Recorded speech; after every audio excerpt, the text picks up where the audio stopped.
ñu ngi leen di nuyu di leen jaajëfal yéen ñuy suivre chaîne bi di Xalaat TV ñu leen di dalalaat ci seen jàngatu bés bi. tey nag dañuy def benn analyse de discours déclaration boo xamante ni yaakaar naa ni bettul kenn rawatina yéen ñuy suivre Xalaat TV ndax quelques jours ci ginnaaw lañ leen waxoon ni Adji Sarr bu defee sortie bés yi di ñëw bu mu leen bett ñu ngi koy préparé di ko waajal ngir waxam yi mën a yanu maanaa ci répétition la nekkoon donte maître El Hadji Diouf mi ko sant mbir yi daf ko gën a dugal sérieusement ñun Adji Sarr dañ ko yërëm te ñoo ngi ñaan ay mbokkam ñu dem jëli seeni doom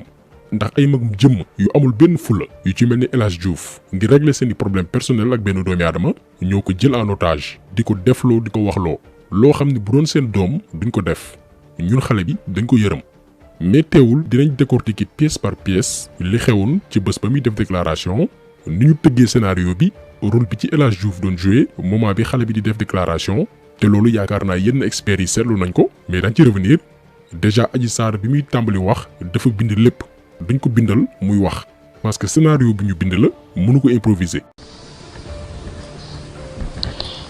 may wax ne am naa mbégte trop si li nga xamante ne moo jot a xew ci nga xam ne kenn waral lu dul man ak Ousmane Sonko. par la suite bi question yi ñëwee lay soog a bàyyi liir bi di wax correctement. yaakamti procès bi mënul weesu instant bi man maa ko gën a yaakamti parce que li tax ma ne la maa ko gën a yaakamti maa ngi nii mënuma dem fenn mënuma sax bouger fenn te moom au moins moom mu ngi doxi ay soxlam te man mënuma génn fenn parce que ñi may wër la. fii nag la problème yi tàmbalee ndax njombe yu baree bari fii la ko waxee waxoon nañ leen ni El Hadji Diouf bu inventé ay histoire tariloo ko xale bi ñun dina génne yenn passage yu PV yi ñu comparé la Adji Sarr waxoon gendarmerie ak liñ ko diggal mu wax tey. parce que objectif yi moo nekkoon changer PV yi moo taxoon El Hadji Diouf doon wax ci plateau jàkkaarloo que PV yi ngeen di dégg baaxul. PV yëpp ay fen la ñoom nekkuñu avocat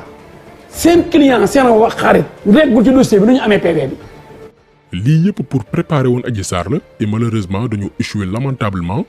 benn mooy bëggoon nañu forcer xale bi mu jooylu parce que Sénégal aussi dëkku yërmande la te booy wax di jooy mën nga toucher ñu baree bari. mais malheureusement rongañee bañ lank ni duñ ñëw. ndax yéen ci la ma daal di xoj ne ma dangay tëdd par force toujours parce que nga foog ne occasion bii dinaa ko raté gis xale bu fees dell di ko raté.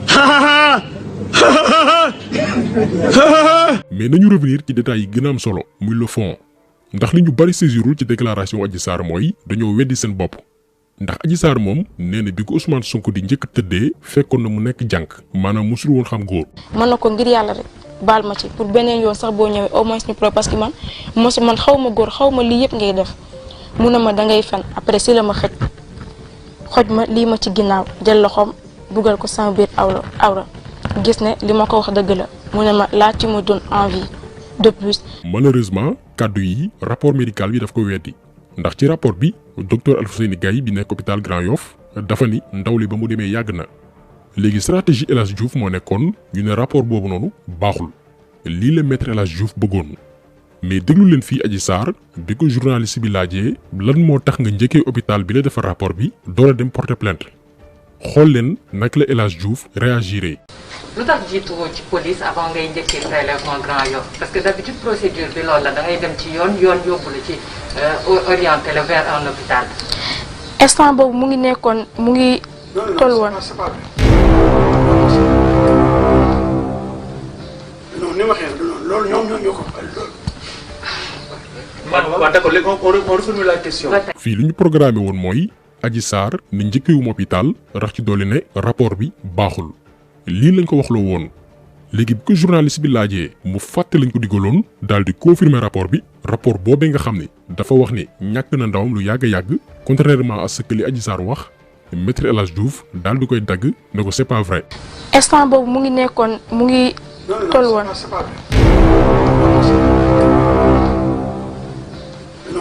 lii xam naa ndeysaan dañ ko fàtte woon dagg kenn mësul gis lu nu mel moo tax ñu naan leen xale bi ñun dañ ko yërëm. mais nañu continuer ba tey ndax lii ñëw moo gën a graaw comme que ci wàllum enquête boo déclaré ay communication téléphonique ne wax na ak diw ba sàngam enquêteurs yi mën nañ def lu ñuy woowee réquisition ci opérateurs yi léegi scénario El Hadj Diouf ma nekkoon Adji Sarr bul wax fenn ni jokkoo ak diw ba sàngam rawatina ñi nga xam ne ñoo tëgg complot bi mais malheureusement Adji Sarr dafa échoué waat daal di wax luñ ko santul woon xoolaat leen fii réaction El Hadj Diouf. léegi mooy ci lundi bi léegi ñu toog ba benn jour mu waat ma sama patron woo ma envoyé message ci laa jël message boobu transféré ko ki nga xamante ne mooy Sidi Ahmed ne ko dencal ma loolu.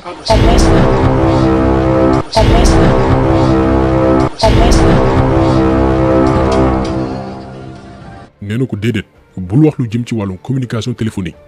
dañu échoué complètement malgré scénario bi nga xamante ni bindoon nañ ko à l'avance. Adji Sarr daal di ñëwaat di expliquer bés bi mu wax ni la Sonko njëkk a yegg ci kawam. après si la ma daal di tëral ci suuf jël huile bi nga xamante ne moom laa ko doon maasewee sotti ko sama kaw.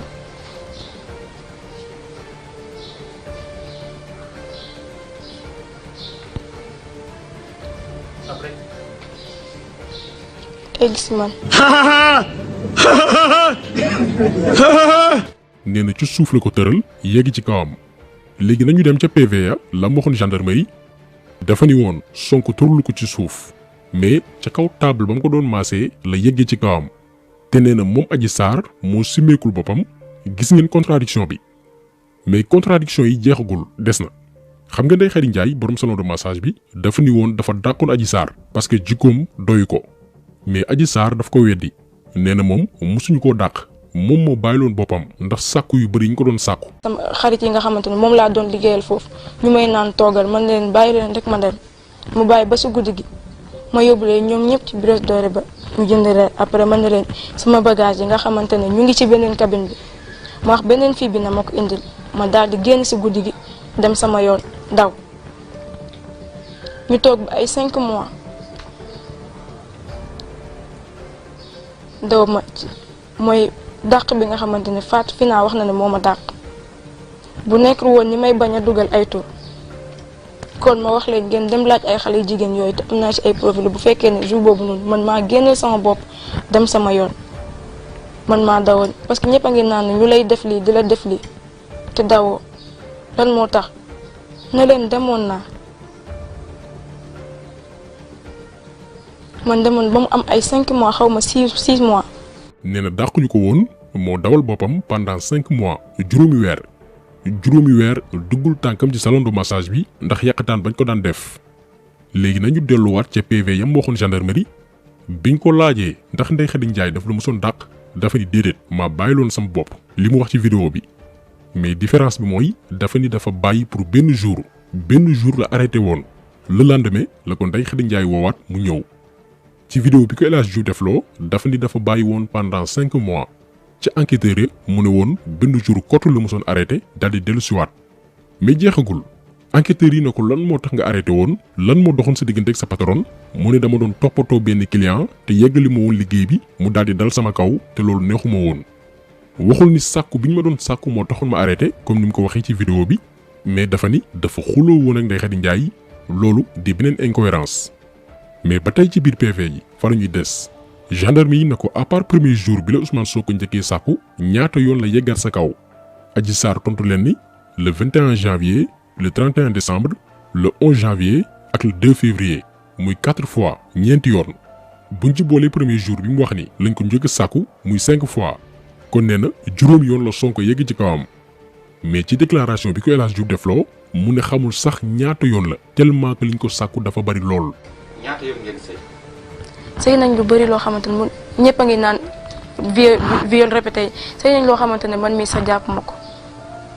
mais bu fekkee ne ëpp loolu. journaliste bi laajaat ko ndax daan nga jokkalante ay kaddu ak Ousmane Sonko période bi mu la doon sàkku mu ne ñoom ñaar lenn rek la ñu sekkoon mooy waa ji ñëw tëddee ko tëddee kese lañ sekkoon ñoom ñaar. mosuma toog ak Ousmane Sonko di ko wax lu jëm ci sama vie mosuñu toog sax di am ay yenn paroles yoo xamante ne day jëm ci man. day ñëw seq say kese la seqoon ak man. mu ñëwaat ne ñoom ñaar daan nañ waxtaan ba Sonko sax di ko wax ci vie privée am. daf ma doon wax ba wax ma li nga xam même problème bu mu am ak jabaram daf koy day ñëw di ma ko wax waaw pour ma wax leen benn jour février bii passé le 2 bi bu ma koy mujjee wax nee na ma dafa xuloo woon ak benn jabar même ba muy ñëw sax mu ngi gis jabar bi juste bëgg ñu juboo mu sol benn robe bu rouge waaye faalewu ko parce que fu man bu ma njëkkoon xam du takk ñaareel. kon Adji Sarr moom ndeysaan malgré lël bi ñu ko dugaloon di ko waajal scénario bi dafa dem ba jaxasoo ci bopp bi lu bari sax dañ ko dagg ci vidéo bi parce que newul woon direct mais bu newoon live and direct musiba daal di am dem na sax ba ni moom waxatul waxi viol mais na Ousmane Sonko wax ni tëdd na ak moom loolu kese la bëgg. bu fekkee ne mosul seq ak man waxatuma sax viol bi wala mosul sëy ak man rek laay wax waaye bu fekkee ne mosul sëy ak man na waat teg kaamin jàpp bés bu ko defee man dinaa retirer sama plainte lu ma ci góobe ma gar ko. xam nga lii moom kenn mosu koo gis ci këru àdduna yow nga ni dañ la sàkku mais léegi nga ni waxatoo léegi waxi viol mais na waaj nangu rek nga bàyyi lépp mu sedd kañ la jigéen ju respecté boppam di ndamoo ni benn góor mu ma tëddee parce que moom bu ñu ko déggee dafa mel ni victoire am mooy Ousmane Sonko yegg na sama kaw loolu rek doy na ko ndam lii moom xam naa ni métti na képp kuy jigéen rawatina ñi nga xamante ni ay saay-saay jot nañoo yegg seen kaw ndax li garaaw ci kaw Adji Sarr mooy yenn kaw siif yi kenn dootu ko jël au sérieux ëllëg mën nañ sax siif xale bu jigéen kenn ku siiw daal di yegg ci kawam du ñemeeti wax parce que dafay ragal ñu ne ko waxoo dëgg gis nañ fi kaw Adji Sarr kon kii dafay yàq lu bëree bëri ci combat bi yenn organisation yi di mëne depuis des années ngir protéger jigéen ñi aar leen ci yenn saay-saay yi mais nag kenn tooñuñu ku dul El Hadj Diouf seetlu ngeen ni ñun depuis le début dañ ko bërgal ndax jom dafa xëy mu gont magum jëm war lijjanti say njaboot di wër di lambar-lambari di utiliser benn xale bu jigéen juste parce que dafa am benn problème personnel bu bëgg a régler ak benn doomi aadama moo tax il faut que mbokk Adji Sarr yi jël seeni responsabilité ñu ngi koy utiliser di ko gën a dugal ci guuta ñun xale bi personnellement duñ ko yërëm nuñ ko dimbali moo tax ni ñuy sàkkoo naan libéré leen ñoom Guy Marius Sagna noonu itam la ñuy sàkkoo ñu libéré Adji Sarr nañ ko bàyyi li muy dund moo raw rëbës dañ ko tëj teg ko fitna di ko joué ay scénario mel ni ku nekk Marodi wala Evenprod kon ndaw si nañ ko dimbali balaa ñu koy gën a dugal ci musiba kon taxaw seetlu bi tey loolu la woon ñu ngi leen di gërëm di leen jaajëfal di leen di rajo incha allah beneen yoon ci beneen jàkkaat jaa ngeen jëf.